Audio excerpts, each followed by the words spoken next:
Welcome back. 9 to noon, the Fan at the Fair. It is a gorgeous Friday morning. Literally perfect weather, in my opinion. It's tremendous. And, it's not humid. Nope. Right? You don't get mosquitoes at the fair. You get bees, but the bee population is still relatively small. It is. Right? Yeah. They got to figure out something. It's also early fair, though. That's right. It's early fair. It's a different story on the bees later.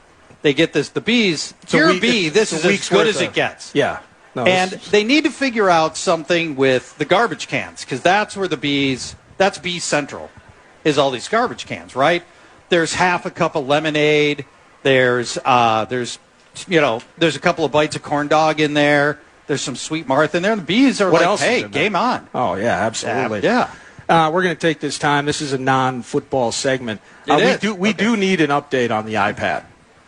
All right, so the Life of Charchi, I would assume all of you follow Charchian on social media. You really at Paul should. Charchian via X. Yep. And the fantasy guru that he is, the entrepreneur that he is. But he lives an interesting existence, and there are trials and tribulations along the way.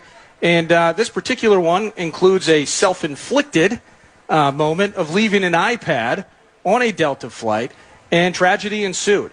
But I believe we do have an update, and for more on that, it is indeed Paul Charchian. Left the iPad on the flight on Wednesday. Didn't realize it until about 10 o'clock Wednesday night. iPad's not there. In my hotel room, you do the bit where you search your bag, and then you're like, no. So you search the bag again in all the same places you just looked. Yeah. I think we all do this. Like somehow the pocket that I just put my hand in, and it was not there, like 30 seconds later, I'm going to put my hand in the pocket and ta-da, it's there. Which, honestly, at that point would be horrifying. Like, where did it even come from? But you're hoping against hope that somehow the iPad's going to be where I thought I left it.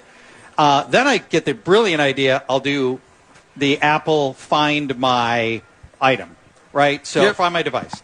So fire that up, and it pops up a picture of the F concourse.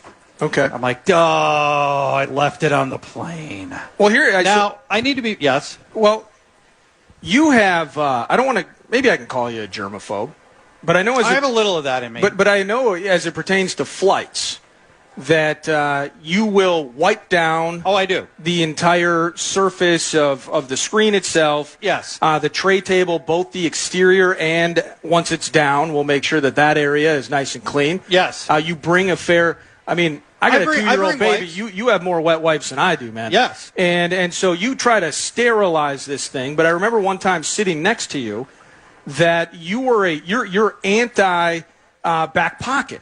So you would never put anything in that pocket under any circumstance, knowing that there's a couple of like biscottis, there's something in there, residue, a dirty napkin. You would never use it. Wait, let's be clear. In the back pocket of the seat in front of you, the best case scenario is biscotti wrappers in there. That's the best possible thing that could be in there. They never clean the inside of that pocket, and nor does anybody else. It's Kleenex in there. It could be a diaper may have been in there. It could be anything. Diaper. Anything. People who actually put a device they're going to touch again in the back pocket of the seat in front of them, you are a thrill seeker of a caliber of like Johnny Knoxville or what's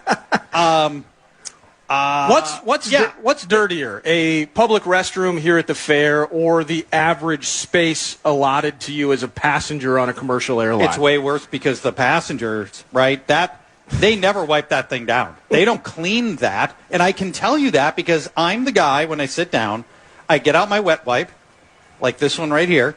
You wipe the key touch points. The armrest, obviously. I don't need to tell you all that. You wipe down the armrest because somebody's hands have been on that for many, many flights. Yeah. Right?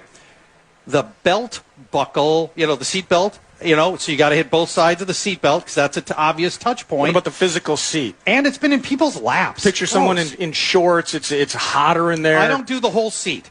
You don't do the whole seat? Because I've got clothes. I got clothes to protect me from that. Feels like a lapse, but that's okay. So then, obviously, you got to do the screen in front of you because people touch that thing all the time and it never gets washed.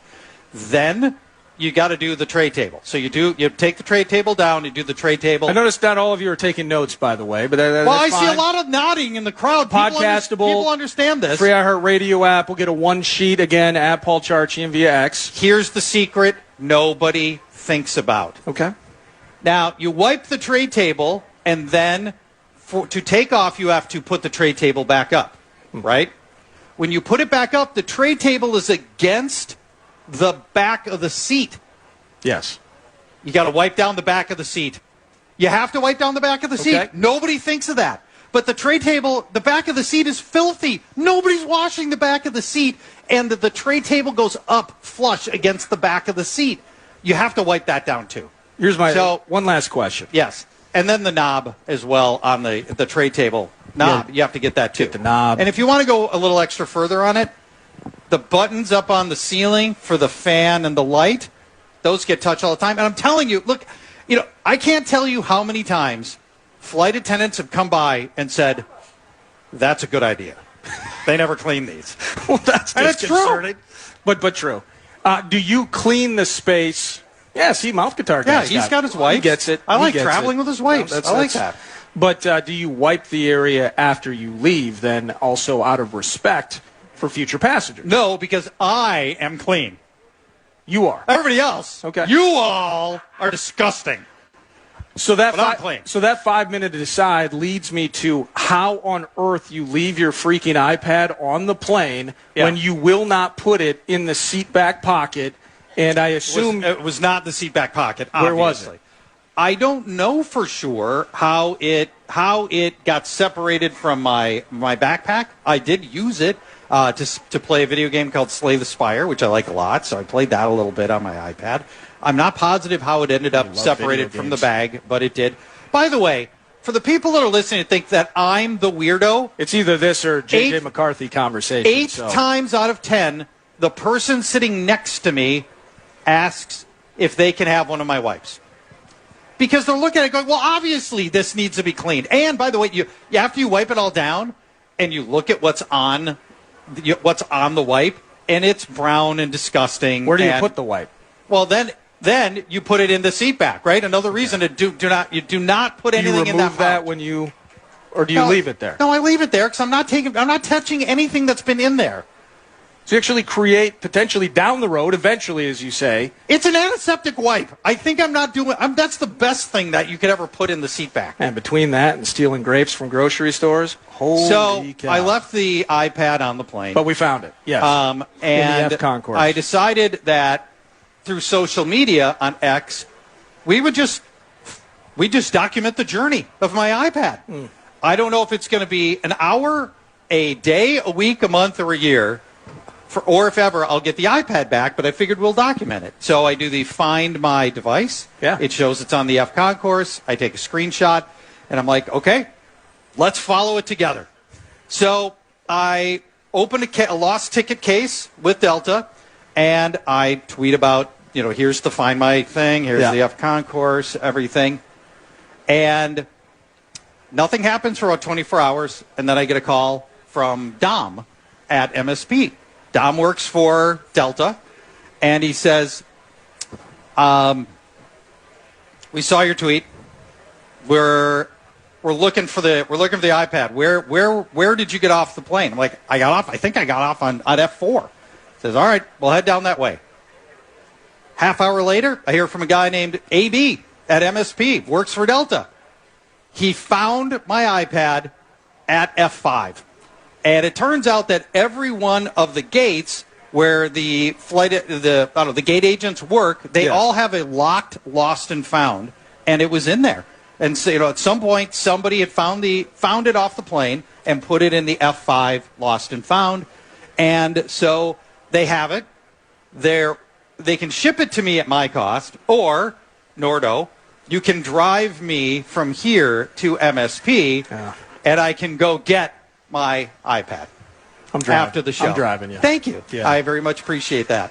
So we have a happy ending. Yes. Thank you very much. And thank you to Dom and AB at MSP. All right, let's pause, come back, talk about football. And PA is going to join us for the final segment.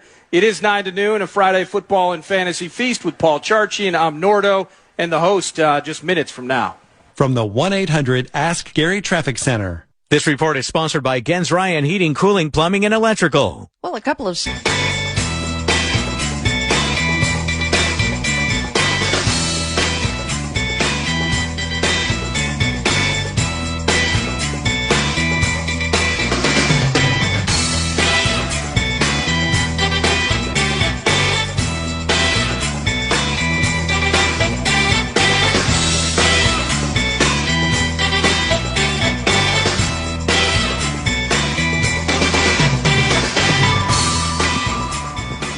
In connection with the host during the break, he's going to join us around 11:40. So PA from Denver. Excellent. Host at 9 to noon. I'm Nordo. Worst airport in America, major market airport in America, Denver. Not close. Is it Denver because of in-house clipping penalties, or is it the drive? It's both. The drive's terrible. I mean, the Denver airport would be the equivalent of having our airport in Buffalo. Right? Yeah, I mean, Buffalo's nice. Anybody from the Buffalo area? It's an hour away. Yeah. And then when you get there... I like it out there. Two things. Number one, Buffalo's great. Number one, the concourses are 100 gates long. And it's absurd. 100 gates. And they have trams that go... Nope. You are walking 100 gates. It's ridiculous. Hundreds. Then... Yes, hundreds. Hundreds. And then... On top of that, always under construction. It's new. The Denver International Airport's like 12 years old. Constant construction everywhere. It's all effed up. That is the worst airport to have to go in and out of. Major city airport in America. All right, let me ask you this, and then we'll pause. You put just voluminous prep as you do for any feast, fantasy or reality football. And that's why I love you, because the more prep you do, the less prep I have to do. And I like that aspect of it. But one aspect of your prep included just a simple question: how warm is the seat for head coach Kevin O'Connell? So as we got, what do we got? 3.5, 4-ish minutes. Let's just run through that. I'd like to hear why that's part of the prep. It should be part of the prep because the number of head coaches that have gone into their 6th year without a playoff win, and I don't have the list in front of me, but I believe it's 2 or 3, history of the NFL. History of the NFL. By now, almost every coach has had to have a playoff win or they get fired. Yeah. Now, Kevin's in it. He has already been re-upped once. But, as we know, coaches get fired in the first years of their deals all the time, and that does not end up being a hyper material to the conversation about whether or not a coach comes back. Right. Now, I do think if this is a disappointing season and the Vikings were to fire Kevin O'Connell, I think he'd be the first coach hired elsewhere. I think there is a lot of respect and appreciation for Kevin O'Connell league-wide, and there are a lot of places that would take Kevin O'Connell. But nevertheless, the seat is warm. It should, and frankly, it should be warm. Because if you're going to, it's part of being a head coach at some point, you simply have to have playoff success. I mean, that's the standard by which we measure coaches. We can't persist on aura and vibes indefinitely. Yes, we think Kevin O'Connell's a good guy. We think he's a good coach. Sooner or later, that's got to translate to wins. Now, he's been dealt a tough hand by Kwesi and 4 consecutive really, really bad drafts. And the wrong decision at quarterback when they let Sam Darnold go. And it was 100% the wrong decision. I know there's somebody listening that thinks it was the right decision at that time. I thought it was the right decision at the time. 100%. But now in retrospect, I think we can. Yeah. Any rational person can say that was the wrong decision. Remember when you were out in like Pueblo, Colorado? It was the RV. I mean, now it was camper. Right. I was in Pueblo once. And the team signs Sam Darnold. Yes. And you were. I mean, I hate to put. You were apoplectic about it. You couldn't believe it at the time. Well, they were walking away from Kirk, which I was like, okay, maybe it makes sense to walk away from Kirk because he had the Achilles injury. Without the injury, I definitely wanted to keep him. And all things being even, I still wanted to try Kirk after the Achilles. Yeah. Walking away from Kirk at that point was the right decision. Turned out right decision. At the time, Sam Darnold had been nothing but bad. So my feeling at the time was this is a desperation move and a spot that we didn't have to put ourselves in. I was wrong. Yeah, and Dan Cole was right, I'm being told right now. I have it on good authority. Dan's trying to work up some enthusiasm for us. I appreciate that. Thank you. No, that's all good. You know, you have your own show for 3 hours. 3 long, We got some big highlights. long hours. Yeah, well, we got highlights. Highlights. Program password. Program password. That was great with Jimmy Jam yesterday. How about Jimmy Jam dropping? That was awesome. That's amazing. You got a mic? Yeah, why not? Yeah, throw it on. The common man Dan Cole kicking off at noon, just a little bit early here for a minute or two before we pause for the host. Yeah, Jimmy Jam came by out of nowhere. He comes over, Rosie sees him. He comes by. He's going to do a rehearsal. And he says, I was going to go on with Barrero, but I've got a rehearsal. I got to get to rehearsal. I said, you want to hop on with us? He says, can I? I go, yeah, absolutely. So he comes on. It was great.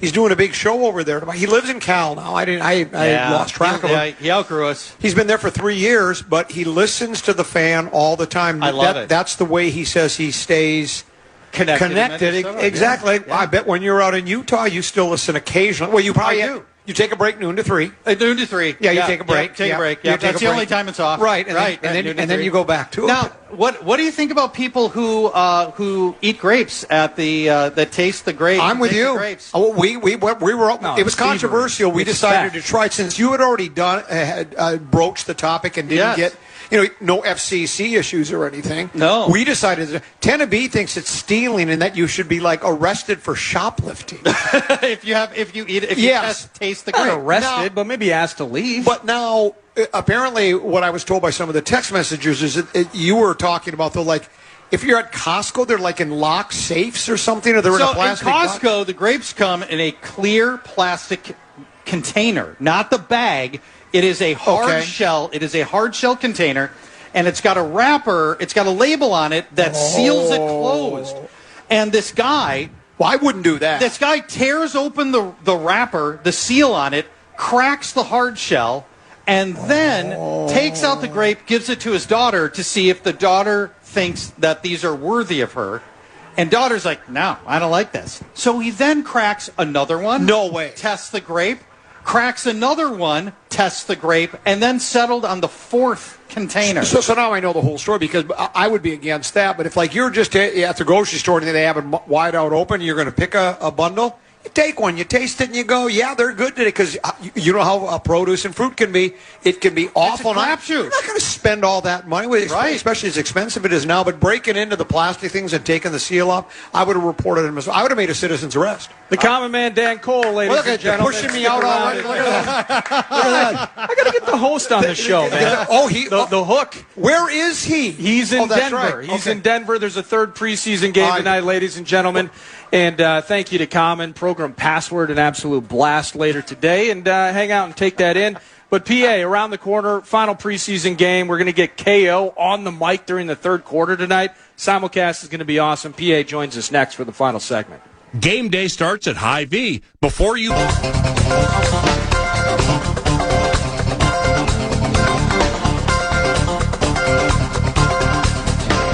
Final segment, 9 to noon on a Friday here at the Minnesota State Fair. First of all, thank you to all of you who have spent some time hanging out with us today in one way or another. You listened about Charch and wet wipes and planes. We've talked about quarterbacks. And now we're going to talk about a game taking place this evening. And joining us from Denver, the host of 9 to noon, PA in the mix. How are you doing this morning, brother? Hey, what's going on? What's going on, Falcon Heights? PA, tonight during the third quarter, I've been waiting all week for it, and we're going to get to have it happen tonight. How excited are you? And I already know the answer, but Kevin O'Connell joining the broadcast with you, PA and Pete, and Ben, excuse me. How's that going to be? Yeah, we love it. In fact, just chatted with the coach a little bit about it, about some personnel that's going to be in the game and who's calling it at that time. And offensive coordinator Wes Phillips will be calling it. So Kevin will have an earpiece in one ear hearing the call, and then you'll have an earpiece in the other ear hearing the broadcast.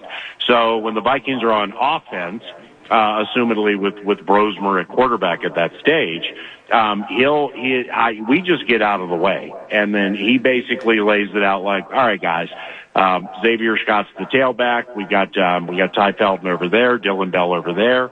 We're going to hand the ball off here. We need tight end Marshall Lang to get this guy, and then we need Ty Felton to get this guy on the backside, and if that happens, then the run should be pretty good.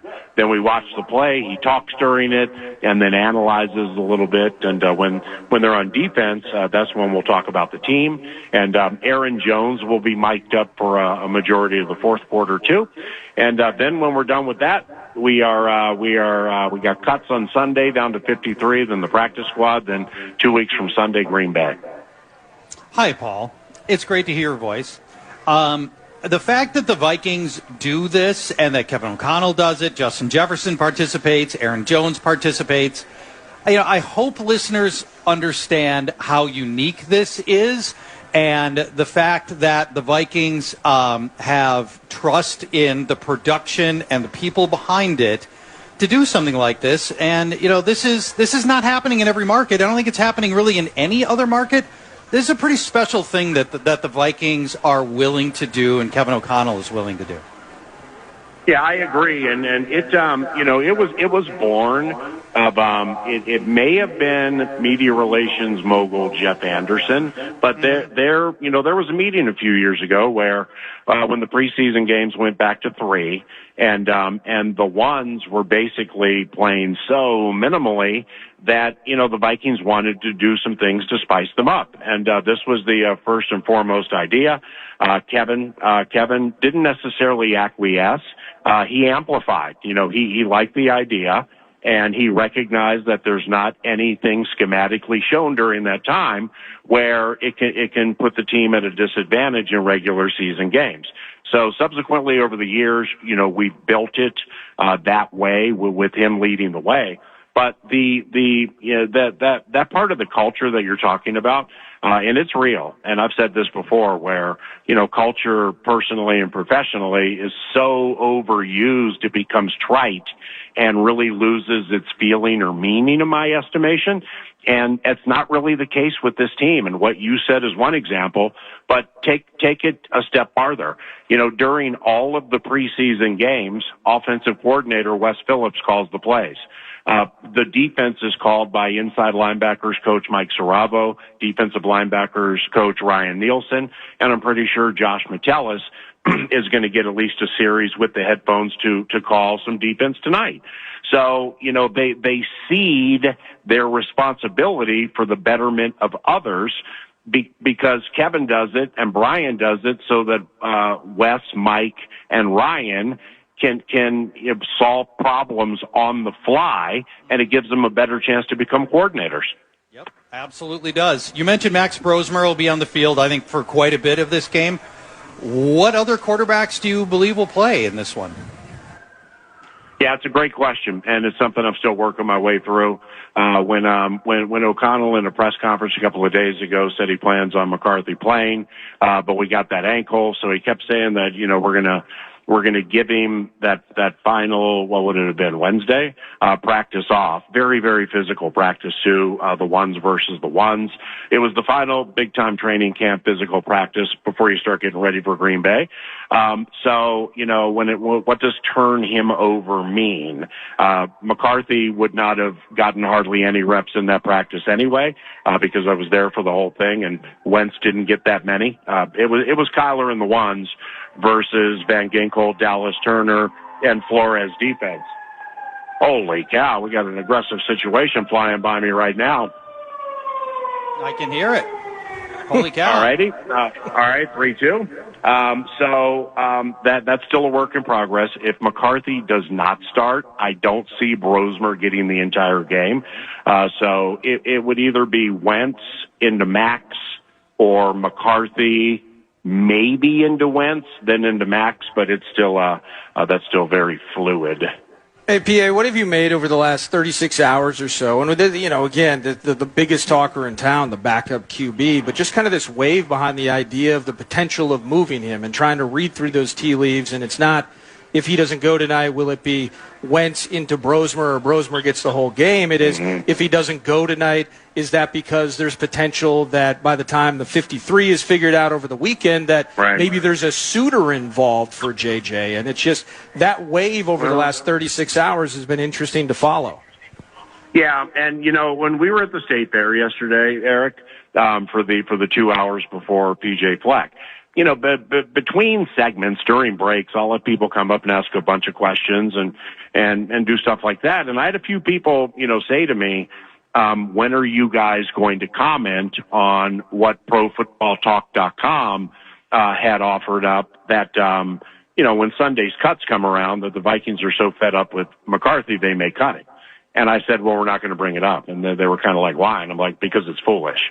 I mean, let's just take that from a baseline level and think what would really go into just making a former first-round pick who has won 6 games and is 23 years old available at no charge. I mean, it's ridiculous. It's not even worth conversation. Now, to what you brought up, okay, well, I'm not going to say that's a 0 or a 10. I do think it's markedly closer to 0 than 10, and we've discussed this where when you have 2 quarterbacks on 1-year deals, and one's nearing the end of his career, and the other, hey, he's looked really, really good, really over the last 2 weeks. Kyler Murray, specifically this last Wednesday, man, he went lights out. He really looked good in that practice up to this game, even though he's not going to play. Okay, so yeah, it'll probably work, and the running game's probably going to be really stout, and it's probably going to free coverage for Madison and Jefferson. All right, so Kyler needs to come through, but that's exactly it. Kyler needs to come through. So the majority of the pressure here is on Kyler Murray, and I've ascertained that the entire offseason. The rubber's about ready to meet the road on that with Green Bay here in a couple of weeks, and if it works, okay, then he's signed. You keep him here and you move forward with him, but you're still going to need a backup, and you're still probably going to need a 3. So it just doesn't make sense at all to trade McCarthy unless somebody's like, I got to have him. Here's a 2nd or 3rd round pick and whatever. And I don't see it working that way. PA, at this point of the preseason, usually almost all of the 53 is set in the minds of the front office and coaching staff. But do you believe there are 1 or 2 bubble spots left on the 53? And if so, who might be involved? Well, it's my experience over the years, and now that Nolan Teasley's here, the new general manager got here early June. We got a handful of Teasley players that he's brought in. One was Jamal Adams, sadly done for the year, but like tight end Marshall Lang will play a lot tonight. He's been on the Seattle practice squad. They like this Trayvon Rudolph. He wears number 30 for punt returns and stuff like that, and he had a really good punt return in the Baltimore game. So I'm not saying that those guys are active 53-ish, but the practice squad goes 16 deep, and those jobs are $250,000 a year, and you're working with the best of the best. So it's the level of competition for those jobs is pretty stiff. So I would say the 53 probably, if they had to set it now, they probably could. Practice squad most likely. But when it comes to the refinement of certain players with the lights on the road, here, we've asked you for the last 2 weeks to do this, then do it consistently. I find tonight being a night that can do more harm to people than elevate people, where it can be like, you know what, we were going to keep you, but you just won't do this right, and we've asked you to do it that way 5 times, so you're out. But also with the cuts coming Sunday, I mean, if you're going to make a move for a street player, now's the time, today or tomorrow. I'm talking about veterans who are current free agents, not on a team. And if you're going to make a trade, if there's going to be some kind of a trade, I would imagine it would happen today or tomorrow. Last thing for you, PA. We got as you would say, 1 minute left. You get it all. On our side of things, in terms of things to look forward to in a third preseason game, maybe Caleb Banks gets some reps. What are some things that are kind of piquing your interest before the game call tonight? That's a great question because it's the third preseason game. And whether it's McCarthy or Wentz or whatever, you still need to make plays, man. They have one offensive touchdown the entire preseason. I'm not basing bonuses or opinions or judgment on how the offense or defense goes in preseason games when you're doing and or showing nothing. But it needs to be a little more fluid than it was last game, quite honestly. I mean, just a lot of penalties, a lot of special teams penalties. The offense couldn't move the ball, turned it over a couple of times. I just want to watch a fluid football game tonight. Bo Nix will not play for Denver. I kind of thought he would. So they'll go Stidham into Ellinger, and we'll see what the Vikings do. Hey, hit a home run tonight, man. Can't wait to see you Monday right back here at the fair. Yeah, appreciate you. Thanks for helping out, Charge. Love you, bud. Thank you. That's Paul Allen. And